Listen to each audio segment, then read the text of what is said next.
ತರಗತಿಗೆ ಸ್ವಾಗತ. ತರಗತಿಯ ಪ್ರಾರಂಭ ಮಾಡೋಕ್ಕಿಂತ ಮುಂಚಿತವಾಗಿ ನಮ್ಮ ಒಂದು ಯೂಟ್ಯೂಬ್ ಚಾನಲಿಗೆ ಸಬ್ಸ್ಕ್ರೈಬ್ ಆಗಿ ಪ್ರತಿನಿತ್ಯ ತರಗತಿಗಳನ್ನು ವೀಕ್ಷಿಸಿ ಅಂತ ಇವತ್ತಿನ ಒಂದು ತರಗತಿಯನ್ನು ಪ್ರಾರಂಭ ಮಾಡ್ತಾ ಹೋಗ್ತೀನಿ. ಛಂದಸ್ಸಿನ ಒಂದು ವಿಭಾಗದೊಳಗೆ ಈ ಒಂದು ಅಕ್ಷರಗಣಗಳ ಬಗ್ಗೆ ಚರ್ಚೆ ಮಾಡ್ತಾ ಹೋಗ್ತೀವಿ. ಯಮತ ರಾಜಪಾನ ಸಲಗಂ ಈ ಸೂತ್ರದ ಬಗ್ಗೆ ಪರಿಚಯವನ್ನು ಮಾಡ್ತಾ ಹೋಗ್ತೀವಿ. ಖ್ಯಾತ ಕರ್ನಾಟಕ ವೃತ್ತಗಳ ಬಗ್ಗೆ ಈ ಒಂದು ತರಗತಿಯೊಳಗೆ ಚರ್ಚೆಯನ್ನು ಮಾಡ್ತಾ ಹೋಗ್ತೀವಿ. ಹಾಗಾದರೆ ಈ ಒಂದು ಛಂದಸ್ಸಿನೊಳಗೆ ಮಾತ್ರಾಗಣ ಮತ್ತು ಅಕ್ಷರಗಣ ಈ ಒಂದು ರೀತಿಯ ಗಣಗಳನ್ನು ಕಾಣ್ತಾ ಹೋಗ್ತೀವಿ. ಹಾಗಾದರೆ ಅಕ್ಷರಗಣ ಅನ್ನೋದನ್ನು ನೋಡೋದಾದ್ರೆ ಏನು ಮಾಡ್ತಾ ಹೋಗ್ತಪ್ಪ ಅಂದ್ರೆ ಮೂರು ಅಕ್ಷರಗಳ ಒಂದು ಗುಂಪನ್ನು ಏನು ಮಾಡ್ತಾ ಹೋಗ್ತಪ್ಪ ಅಂದ್ರೆ ಅಕ್ಷರಗಣ ಅಂತಂದು ಕರಿತಾ ಹೋಗ್ತೀವಿ. ಅಂದರೆ ಮೂರು ಒಂದು ಅಕ್ಷರಗಳ ಗುಂಪಿಗೆ ಏನು ಕರಿತಾ ಹೋಗ್ತೀವಿ, ಅಕ್ಷರಗಣ ಅಂತಂದು ಕರಿತಾ ಹೋಗ್ತೀವಿ. ಇಲ್ಲಿ ಮಾತ್ರೆಗಳ ಇಂತಿಷ್ಟೇ ಇರಬೇಕಂತ ನಿಯಮ. ಅಂದ್ರೆ ಇಲ್ಲಿ ಮಾತ್ರೆಗಳ ಒಂದು ಮಾತ್ರಾಗಣದೊಳಗೆ ಏನು ಮಾಡ್ತಾ ಹೋಗ್ತಿದ್ದಪ್ಪ ಅಂದ್ರೆ ಮಾತ್ರೆಗಳ ಒಂದು ಲೆಕ್ಕಾಚಾರದ ಮೇಲೆ ಗಣಗಳನ್ನು ವಿಂಗಡಣೆ ಮಾಡ್ತಾ ಹೋಗ್ತೀವಿ. ಆದರೆ ಅಕ್ಷರಗಣದೊಳಗೆ ಇಲ್ಲಿ ಮಾತ್ರೆಗಳ ಒಂದು ಲೆಕ್ಕಾಚಾರದ ಮೇಲೆ ಮಾಡೋಂಗಿಲ್ಲ. ಅಂದರೆ ಇಲ್ಲಿ ಮೂರು ಅಕ್ಷರಗಳ ಒಂದು ಲೆಕ್ಕಾಚಾರದಿಂದ ಗಣಗಳನ್ನು ವಿಂಗಡಿಸ್ತಾ ಹೋಗ್ತೇವೆ. ಅಂದರೆ ಇಲ್ಲಿ ವೃತ್ತ ಜಾತಿಯ ಒಂದು ಛಂದಸ್ಸುಗಳಲ್ಲಿ ಮಾಡ್ತಾ ಹೋಗ್ತೀವಿ. ಯಾವ ರೀತಿಯಪ್ಪ ಅಂದ್ರೆ ಈ ಕನ್ನಡದೊಳಗೆ ಖ್ಯಾತ ಕರ್ನಾಟಕ ವೃತ್ತಗಳು ಬರ್ತಾ ಹೋಗ್ತವೆ. ಒಂದು ಉತ್ಪಲಮಾಲ ವೃತ್ತ, ಚಂಪಕಮಾಲ ವೃತ್ತ, ಶಾರ್ದೂಲ ವಿಕ್ರೀಡಿತ, ಮತ್ತೇಬಿ ವಿಕ್ರೀಡಿತ, ಸ್ತ್ರಾಗರ, ಮಹಾಸ್ತ್ರಾಗರ ಎಂಬ 6 ವೃತ್ತಗಳಲ್ಲಿ ಈ ಒಂದು ಅಕ್ಷರಗಣಗಳು ಕಾಣ್ತಾ ಹೋಗ್ತೀವಿ. ಇವುಗಳನ್ನು ಖ್ಯಾತ ಕರ್ನಾಟಕಗಳು ಅಂತಂದು ಕರಿತಾ ಹೋಗ್ತೀವಿ. ಹಾಗಾದರೆ ಈ ಅಕ್ಷರಗಣದಲ್ಲಿ ಎಷ್ಟು ವಿಧಗಳನ್ನು ನೋಡ್ತಾ ಹೋಗ್ತಪ್ಪ ಅಂದ್ರೆ 8 ವಿಧಗಳನ್ನು ನೋಡ್ತಾ ಹೋಗ್ತೀವಿ. ಅವುಗಳನ್ನು ಒಂದು ಸೂತ್ರದ ಮೂಲಕ ನೆನಪಿಟ್ಟಬಹುದು. ಯಾವ ರೀತಿಯಪ್ಪ ಅಂದ್ರೆ ಯಮತ ರಾಜಪಾನ ಸಲಗಂ ಅಂತ ನೆನಪಿಟ್ಟಬೇಕು. ಅಂದ್ರೆ ಈ ರೀತಿ ಯಮತ, ಲಘು, ಗುರು, ಗುರು ಈ ರೀತಿಯ ಒಂದು ಮಾತ್ರೆಗಳ ಲೆಕ್ಕ ಬಂತಪ್ಪ ಅಂತ ಇದು ಯಾವ ಗಣ ಅಂತಂದ್ರೆ ಯ ಗಣ ಅಂತ ಕರಿತಾ ಹೋಗ್ತೀವಿ. ಜೊತೆಗೆ ಈ ಒಂದು ಗಣಗಳನ್ನು ಈ ಒಂದು ಮಾತ್ರೆಗಳು ಕಂಡು ಬಂತಪ್ಪ ಅಂದರೆ ಈ ರೀತಿಯಾದಂಥ ಗಣಗಳನ್ನು ನೋಡ್ತಾ ಹೋಗ್ತೀವಿ. ಯಮತ ರಾಜಪಾನ ಸಲಗಂ ಈ ರ ಗಣ ಅಂತ ಹೆಂಗೆ ಕಂಡು ಹಿಡಿಯಬೇಕಪ್ಪ ಅಂದ್ರೆ ಈ ಒಂದು ಸೂತ್ರವನ್ನು ನೆನಪಿಟ್ಟಪ್ಪ ಅಂದ್ರೆ ಯಮತ ರಾಜಪಾನ ರಾಜಪ ಅಂತ ಒಂದು ಬರೆದು ಗುರು, ಲಘು, ಗುರು ಅಂದರೆ ಈ ಒಂದು ಸಂಕೇತಗಳು ಬಂತಪ್ಪ ಅಂದ್ರೆ ಇದು ರ ಗಣ ಅಂತಂದು ಕರಿತಾವೆ. ಅಂದರೆ ಈ ಒಂದು ಗಣಗಳು ಈಸಿಲಿ ಐಡೆಂಟಿಫೈ ಅಂದರೆ ಅಕ್ಷರಗಣದೊಳಗೆ ಯಾವ ಗಣ ಇದು ಯ ಗಣನೋ ಮ ಗಣನೋ ಈ ಒಂದು ಎಕ್ಸಾಮ್ನೊಳಗೆ ಈ ಒಂದು ಚಿಹ್ನೆ ಕೊಡ್ತಾ ಹೋಗ್ತಾರೆ. ಇದು ಯಾವ ಒಂದು ಗಣ ಅಂತಂದು ಕೊಡ್ತಾ ಹೋಗೋದು ಆಪ್ಷನ್ನೊಳಗೆ ಕೊಡ್ತಾ ಹೋಗ್ತಾರೆ. ಇದು ಯ ಗಣ, ಇದು ಮ ಗಣ, ಇದು ತ ಗಣ, ಇದು ಅಂತ ಇದು ಈ ಒಂದು ಸಂಕೇತ ಕೊಟ್ಟ ಇದು ಯಾವ ಗಣ ಅಂತ ನೆನಪಿಡಬೇಕು. ಮೊದಲಿಗೆ ಈ ಒಂದು ಸೂತ್ರ ನೆನಪಿರಬೇಕು.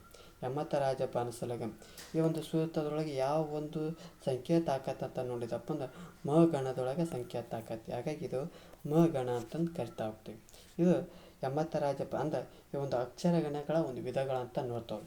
ಮುಂದುವರೆದು ನೋಡ್ತಾ ಹೋಗೋಣ ಖ್ಯಾತ ಕರ್ನಾಟಕ ವೃತ್ತಗಳನ್ನು ನೋಡ್ತಾ ಹೋಗೋಣ. ಅಂದರೆ ಈ ಖ್ಯಾತ ಕರ್ನಾಟಕ ವೃತ್ತಗಳನ್ನು ಯಾವ ರೀತಿ ಕಂಡುಹಿಡಿಬೇಕಪ್ಪ ಅಂದ್ರೆ ಒಂದನೇದು ಆ ಒಂದು ಸಾಲಿನ ಪ್ರತಿ ಒಟ್ಟು ಅಕ್ಷರಗಳನ್ನು ನೋಡ್ತಾ ಹೋಗ್ತೀವಿ. ಒಟ್ಟು ಅಕ್ಷರಗಳನ್ನು ನೋಡ್ತಾ ಹೋಗ್ತೀವಿ. ಜೊತೆಗೆ ಆ ಪ್ರಾರಂಭದೊಳಗೆ ಏನು ಮಾಡ್ತಾ ಹೋಗ್ತಾವಪ್ಪ ಅಂದ್ರೆ ಒಂದು ಸಂಕೇತಗಳು ನೋಡ್ತಾವೆ. ಗುರುಲಘು ಎಷ್ಟು ಬಂದವು ಅಂತ ಆ ಗುರುಲಘುಗಳ ಒಂದು ಇದ್ರ ಮೇಲೆ ಸಂಕೇತಗಳ ಮೇಲೆ ಕಂಡು ಹಿಡಿತಾ ಹೋಗ್ತೀವಿ. ಇನ್ನೊಂದು ಆ ಒಂದು ಏನು ಸೂತ್ರ ಹಿಡಿದ ಅಕ್ಷರಗಣಗಳ ಮೇಲೆ ಲೆಕ್ಕಾಚಾರದ ಮೇಲೆ ಈ ಒಂದು ಖ್ಯಾತ ಕರ್ನಾಟಕ ವೃತ್ತಗಳನ್ನು ಏನು ಮಾಡ್ತಾ ಹೋಗ್ತಾವಪ್ಪ ಅಂದ್ರೆ ಕಂಡು ಹಿಡಿತಾ ಹೋಗ್ತೀವಿ. ಒಂದನೇದು ಒಟ್ಟು ಅಕ್ಷರಗಳು, ಎರಡನೇದು ಪ್ರಥಮ ಗುರುಲಘು ಏನು ಪ್ರಾರಂಭದಲ್ಲಿ ಕಂಡುಬರುತ್ತ ಗುರುಲಘುಗಳು, ಇನ್ನೊಂದು ಒಟ್ಟಾರೆ ಅಕ್ಷರಗಣಗಳ ಮೇಲೆ ಈ ಒಂದು ಖ್ಯಾತ ಕರ್ನಾಟಕ ವೃತ್ತಗಳನ್ನು ಕಂಡುಹಿಡ್ತಾ ಹೋಗ್ತೀವಿ. ಹಾಗಾದರೆ ಈ ಖ್ಯಾತ ಕರ್ನಾಟಕ ವೃತ್ತಗಳಿಗೆ ಒಂದು ಸೂತ್ರ ಇರ್ತದೆ. ಎಲ್ಲಿ ಕೇಶಿರಾಜನ ಒಂದು ಸಪ್ತಮಣಿ ದರ್ಪಣದೊಳಗೆ ನೋಡ್ತಾ ಹೋಗ್ತೀವಿ. ಯಾವ ರೀತಿಯಪ್ಪ ಅಂದ್ರೆ ಗುರು ಒಂದಾದಿ ಎಳುತ್ತಲ್ಪಂ, ಗುರು ಮೊದಲ್ ಮೂರಾಗಿ ಶಾರ್ದೂಲಂ, ಗುರು ನಾಲ್ಕಾಗಿರಲಂತು ಸ್ತ್ರಗರೆ, ಲಘುದ್ವಂದ್ವಂ ಗುರುದ್ವಂದ್ವಂ ಮಾಗಿರೆ, ಮತ್ತೇಬ ಲಘುದ್ವಯತ್ರಿ ಕುರುವಿಂದಕ್ಕಂ ಮಹಾಸ್ತ್ರಾಗರ, ಅರಿಣಾಕ್ಷಿ ಲಘು 4 ಚಪ್ಪಕ ಮೀರು ಖ್ಯಾತ ಕರ್ನಾಟಕಂ. ಅಂದರೆ ಏನು ಮಾಡ್ತಾ ಹೋಗ್ತಾರಪ್ಪ ಅಂದ್ರೆ ಈ ಗುರು ಒಂದಾದಿತ್ತಪ್ಪ ಅಂದ್ರೆ ಗುರು ಒಂದು ತಪ್ಪಂದ್ರೆ ಅದು ಉತ್ಪಲಮಾಲ ವೃತ್ತ. ಗುರು ಮೊದಲು ಮೂರಾಗಿ 3 ಗುರು ಬಂತಪ್ಪ ಅಂದ್ರೆ ಅದು ಶಾರ್ದೂಲ. ಗುರು 4 ಆಗಿದ್ದ ಅಂದ್ರೆ ಗುರುಗಳು 4 ಬಂದುತ್ತಂದ್ರೆ ಅದು ಸ್ತ್ರಗರ ವೃತ್ತ.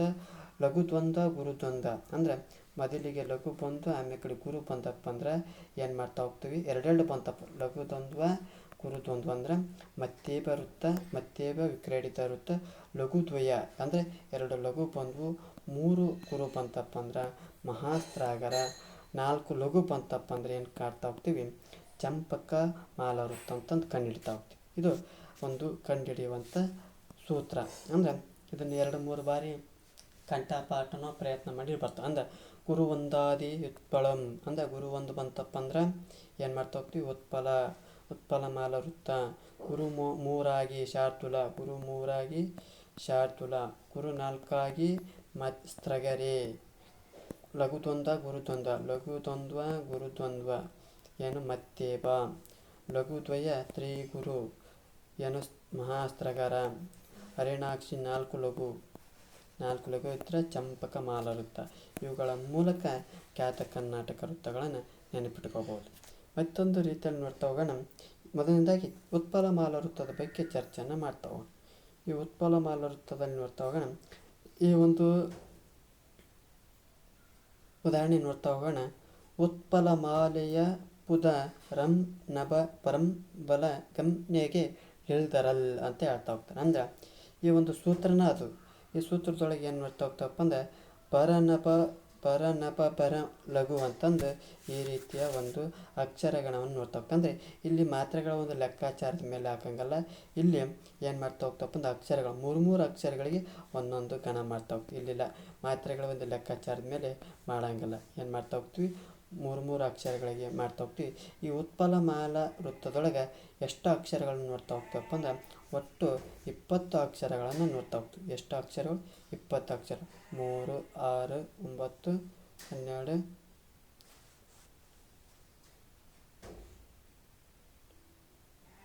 20 ಒಟ್ಟಾರೆ 20 ಅಕ್ಷರಗಳನ್ನು ಕಾಣ್ತಾ ಹೋಗ್ತೀವಿ. ಅಂದ್ರೆ ಪ್ರತಿ ಸಾಲಿನೊಳಗೆ ಬಗಣ, ರಗಣ, ನಗಣ, ಬಗಣ, ರಗಣ, ಕೊನೆಗೆ ಇಲ್ಲಿ ಲಘು ಗುರುಗಳು ಬರ್ತಾ ಹೋಗ್ತವೆ. ಇವುಗಳಿಗೆ ಏನಂತ ಕರಿತಾವಪ್ಪ ಅಂದ್ರೆ ಉತ್ಪಲ ಮಾಲ ವೃತ್ತ. ಒಂದೇದು ಒಟ್ಟು 20 ಅಕ್ಷರಗಳು ಇರಬೇಕು.